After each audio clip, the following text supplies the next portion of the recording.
Hello, Jean here. I'm here to read another chapter of Rubyfruit Jungle.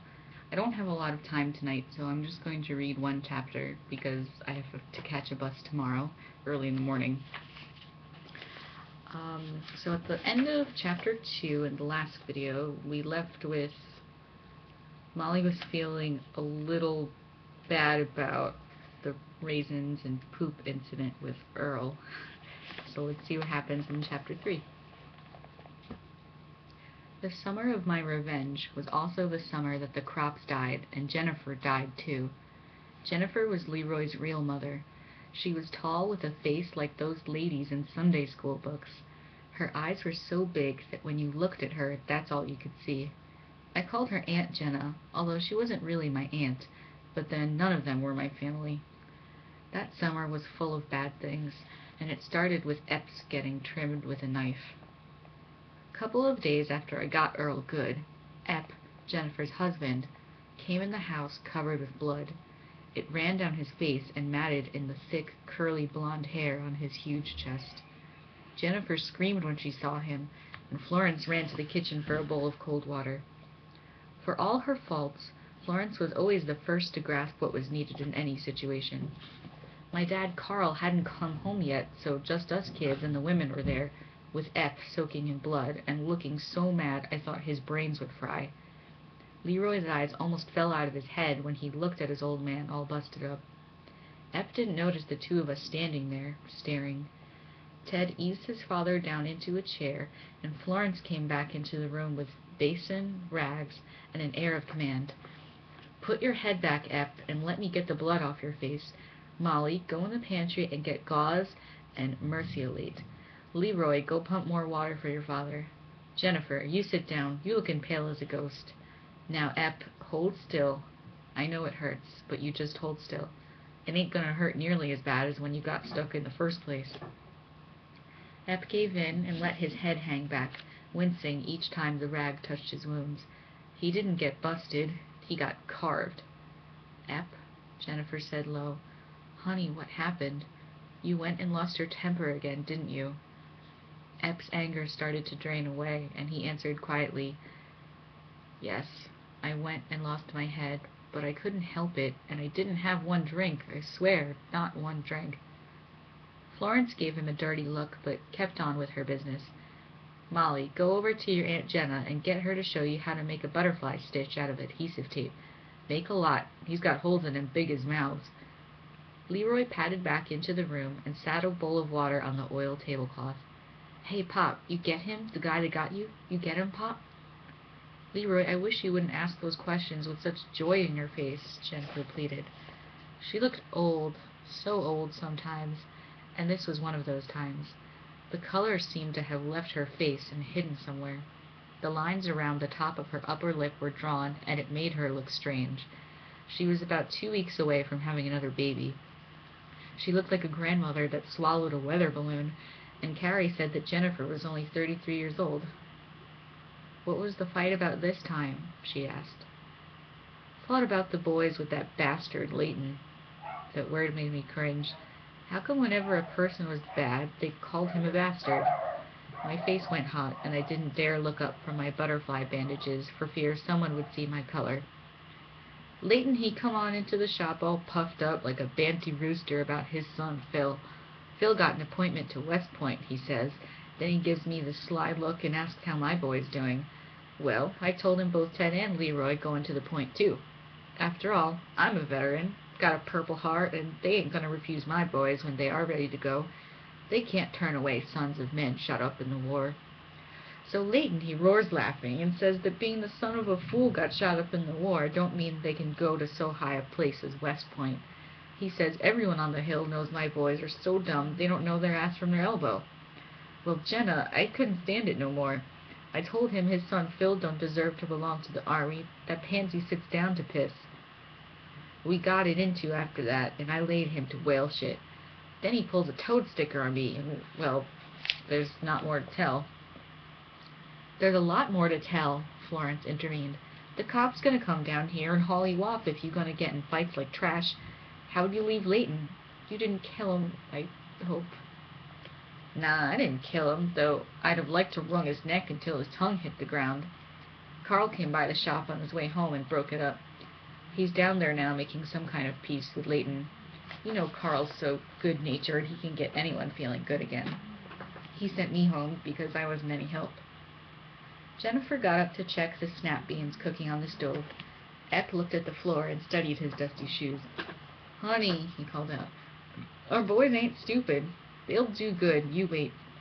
Seeing them do good will make me feel better than pounding on Leighton anyway." Jennifer turned from the bubbling water and walked back in the room to give him a kiss. "Sure, they'll do all right, but I don't think fighting is an example for them." A sheepish grin took over Epp's face, and he put his hand on her bloated belly and kissed her hand. Carl came through the door and made a big show out of tossing his gray worker's cap on the coat rack. He made it, and we all gave a cheer. Under his arm he had a big piece of meat wrapped in greasy butcher's paper. His gold tooth in front glittered as he smiled. "Lamb stew tonight, folks. It was left over after the day, and I brought it home. So get out the carrots and celery. We're going to have lamb stew." Carrie sidled over to Carl and whispered in his ear. He patted her on the shoulder and told her everything was fine.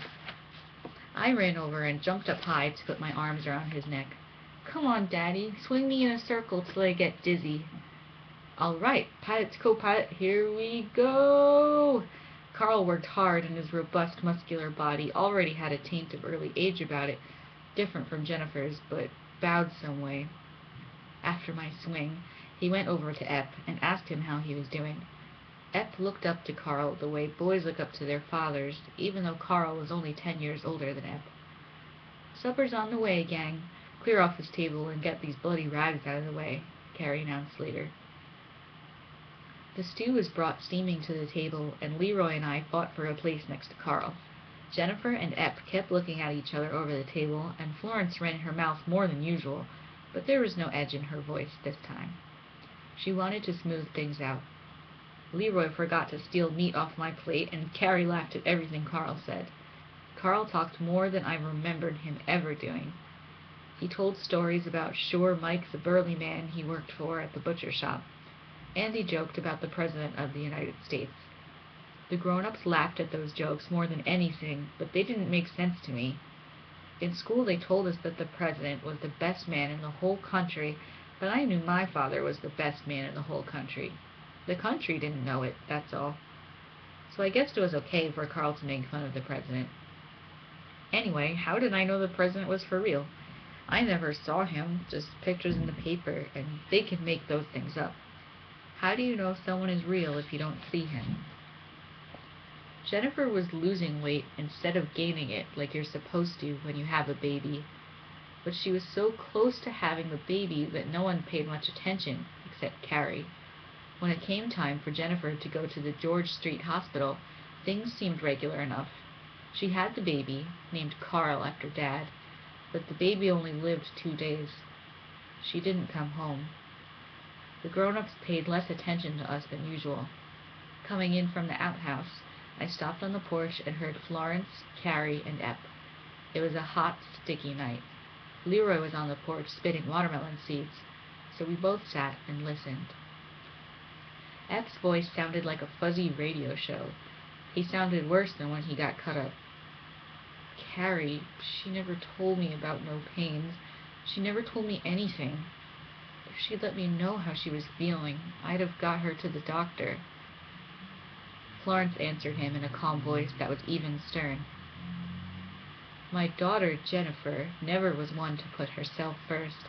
She figured doctors ran too high, and whatever was the matter with her had to do with the baby, so it'd be soon gone. Don't blame yourself, Epp. She did what she thought was right, and God knows with all of us working, we can't make hardly enough to keep going." She was thinking about that. "I'm her husband. She should have told me. It's my duty to know."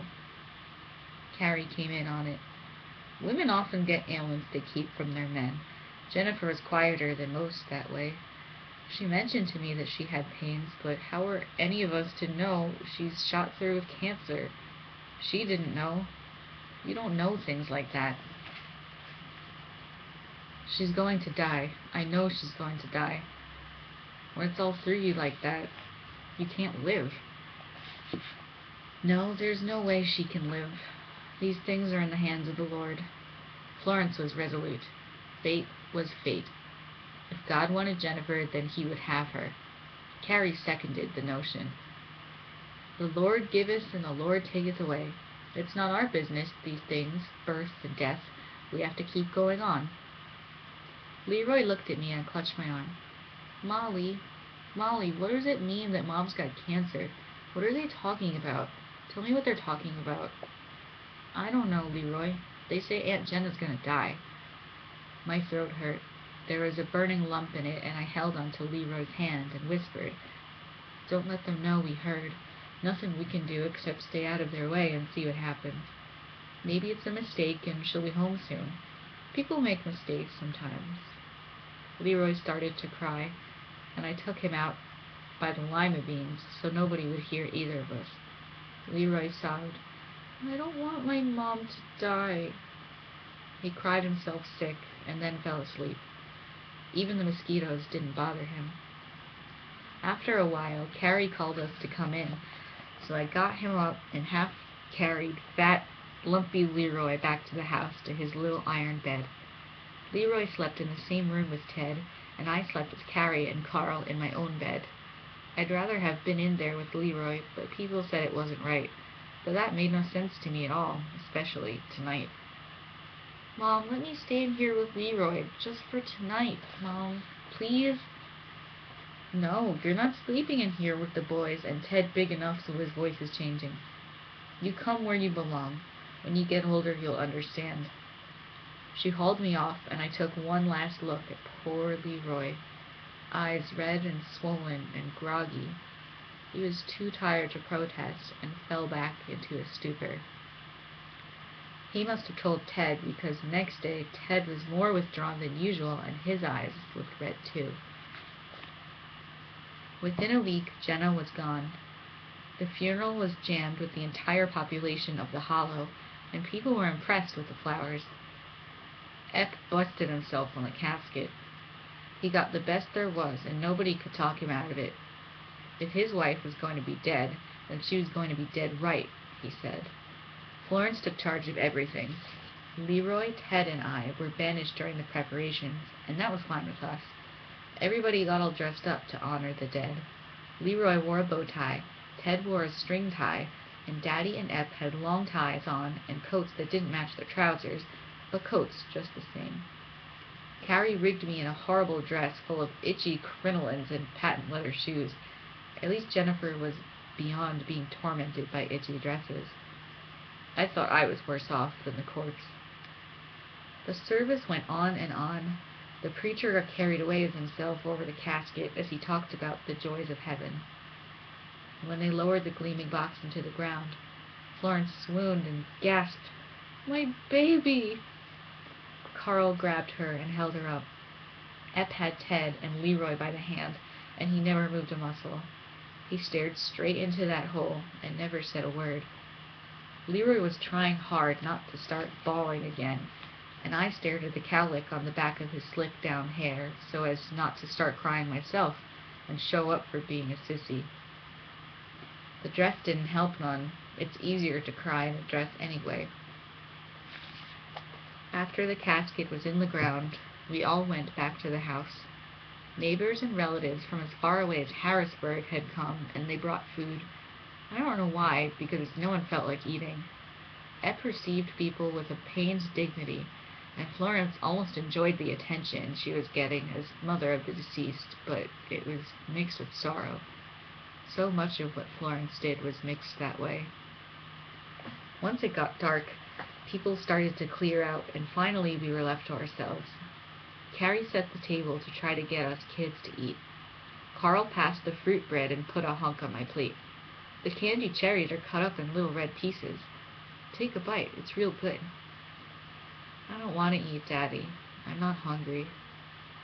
I pushed the food around on my plate to make it look as though I'd had some. After a proper amount of time, the table was cleared, and we went off to bed. Before going to my room, I went into Leroy and Ted's room. Between their two beds, on the wall, hung an embroidered fancy piece of satin from the casket. "Mother," it said, with red roses embroidered on it. Leroy was under the covers. His enormous eyes were all that showed. Ted was sitting up in the bed. "Hey, you guys, hey. I came on in to say goodnight. Your sign is pretty up there. Maybe tomorrow we can go down to the pond or something. Maybe the three of us can do something." Ted looked at me like an old man. "Sure. They said I don't have to go to the Esso station tomorrow. I'll go down to the pond with you." Leroy didn't say anything and started crying again. "I want my mother. They said God took her away. That's a crock of shit. God don't do evil things like that, and if he does, then I don't like him. If he's so good, then let him bring my mother back." He screeched on like that, and Carrie came hustling into the room. She sat down on the bed and held Leroy to soothe him. She gave him that line of crap about God and how we don't know what his plans are because we are only people and people are morons compared to God Almighty. Leroy stopped crying. Carrie rose and told me to come on to bed and leave the boys alone. Leroy gave me a look, but I could only hold up my hands because she was dead sad against me staying there. Ted slouched down on his bed, closed his eyes, and looked 100 years old. Carrie switched off the naked light bulb, and there wasn't another sound. I didn't stay in bed too long. I couldn't sleep thinking about Aunt Jenna there under the ground. What would happen if she'd open her eyes and see only dark and feel satin from the coffin? That'd scare her enough to kill her all over again. How do they know dead people don't open their eyes and see? They don't know nothing about being dead. Maybe they should have sat her in a chair along with other dead people. But I'd seen a very dead cow once, and that made my thoughts worse. Was Aunt Jenna gonna swell up like that cow and turn black and smell and get full of maggots? I couldn't think about that. It tore my stomach right off its moorings. That's animals. Same thing doesn't happen to people, does it? That's gonna happen to me someday, too? Nah, not me. I ain't dying. I don't care what they say, I ain't dying. I'm not lying on my back under the ground in everlasting darkness. Not me. I'm not closing my eyes. If I close my eyes, I might not open them. Carrie was asleep, so I crawled out of bed and crept down the hall covered with peeling green wallpaper with white gardenias on it. I was planning to hot-foot it out on the porch and watch the stars, but I never made it because Epp and Carl were in the living room, and Carl was holding Epp. He had both arms around him, and every now and then he'd smooth down Epp's hair or put his cheek next to his head. Epp was crying, just like Leroy. I couldn't make out what they were saying to each other. A couple times I could hear Carl telling Epp he had to hang on. That's all anybody can do is hang on. I was afraid they were going to get up and see me, so I hurried back to my room. I'd never seen men hold each other. I thought the only things they were allowed to do was shake hands or fight. But if Carl was holding Epp, maybe it wasn't against the rules. Since I wasn't sure, I thought I'd keep it to myself and never tell. I was glad they could touch each other. Maybe all men did that after everyone went to bed, so no one would know the toughness was for show. Or maybe they only did it when one died. I wasn't sure at all, and it bothered me. The next morning the sky was black with thunderclouds, and we had to spend the whole day in the house. The rain poured down, and the leak by the kitchen table opened up again, so Ted went out with shingles to patch it. After the storm, the sky stayed dark, but across the horizon was a brilliant rainbow. We all stared in silence for a long time, and then went back inside. Epp stayed on the porch to look at the rainbow. Leroy bet me I couldn't find a pot of gold at the end, and I told him that was a stupid bet because the rainbow was enough. Alright, that was chapter 3. Let me know what you guys thought about that. I'd love to hear what you think of the stories so far, and I can't wait to keep reading all the chapters for you guys. Thanks for listening and watching. Take care, guys.